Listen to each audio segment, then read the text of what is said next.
Théo, tu as un peu raison, c'est-à-dire que s'il y a une grosse avancée avec un 3 contre 1 en bout de ligne, même à 40 mètres, on va le mettre, le carton jaune. Chaque semaine, ces lycéens se retrouvent à la Ligue de rugby pour 2 heures de formation. Âgés de 15 à 17 ans, ils ont choisi le cursus arbitre dispensé par les académies Pôle Espoir. Moi, j'ai l'impression qu'ils tombent sur tout ce qui est dos et tout, et c'est une prise en l'air. Des classes avec aménagement d'horaire pour alterner études et formation à l'arbitrage. Pendant 3 ans, ces élèves vont approfondir leurs connaissances. On a de plus en plus d'arbitres qui arrivent jeunes. Ils arrivent jeunes et alors c'est un bien ou c'est un mal, c'est selon, mais c'est surtout un bien parce que même si on ne pratique pas des masses, le fait de prendre le sifflet à 14, à 15 ans, à 16 ans, on se rend compte que pour le développement personnel, c'est très bien.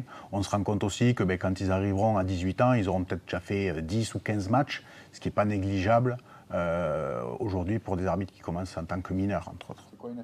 À 15 ans, Hugo envisage d'être arbitre professionnel. Une vocation précoce pour ce jeune Castrais. Chaque week-end, il arbitre déjà des joueurs de son âge. Ma motivation, c'est d'être au cœur du jeu. Ça m'a permis de m'imposer aussi.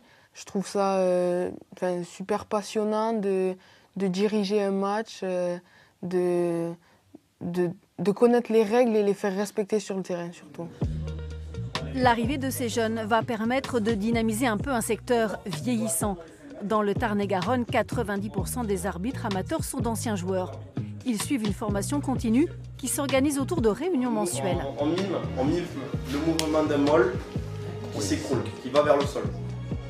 Présence obligatoire pour valider les 4 niveaux.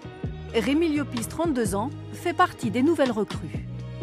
L'avantage aujourd'hui, c'est qu'on a quand même une structure aujourd'hui, autant sur le plan de Tarn-et-Garonne qu'après derrière la Ligue Occitanie qui nous accompagne. Donc ça permet quand même d'avoir un suivi derrière. L'avantage aussi, c'est d'avoir des anciens et des classés en top 14, d'où mon accompagnateur Benoît Albert, qui va m'accompagner et qui est très bien classé donc pour nous aider à évoluer. Jour de match pour Rémi. Saint-Céré-Bretonnoux, un derby lotois de régional qui s'annonce bouillant. Chaque week-end, il sillonne la région pour engranger de l'expérience. Le Tarnais arbitre depuis 2 ans seulement, mais son potentiel a très vite été repéré par la Ligue. Je vous rappelle les commandements mêlés, messieurs, flexion, lié, placement, okay, poussez jusqu'à gain du ballon. Je vous annoncerai que la mêlée est terminée une fois que le ballon est talonné. Pour mesurer la capacité des arbitres à évoluer au niveau supérieur, un superviseur est présent sur certaines rencontres. Ce dimanche, c'est le regard expert d'un arbitre du top 14 qui passe au crible la prestation de Rémi. Plaquage, plus donné, fini. Vous montez, la touche n'est pas... Le moelle, j'ai pas baissé les bras, messieurs. Alors je note un petit peu tout, le nombre de pénalités, les attitudes qu'il a, les axes de progression qu'il peut avoir sur le placement, le déplacement. Voilà, c'est un ensemble. Bilan du match, un carton rouge, un jaune et quelques avertissements. Je pense que j'ai été assez cohérent, hein, mais ouais, il y a toujours des axes à améliorer peut-être. On va en discuter avec mon accompagnateur. Sa prestation est bonne. Après, voilà, il n'y a pas eu de soucis particuliers. Je crois que ces décisions ont été comprises de l'ensemble des acteurs et du public.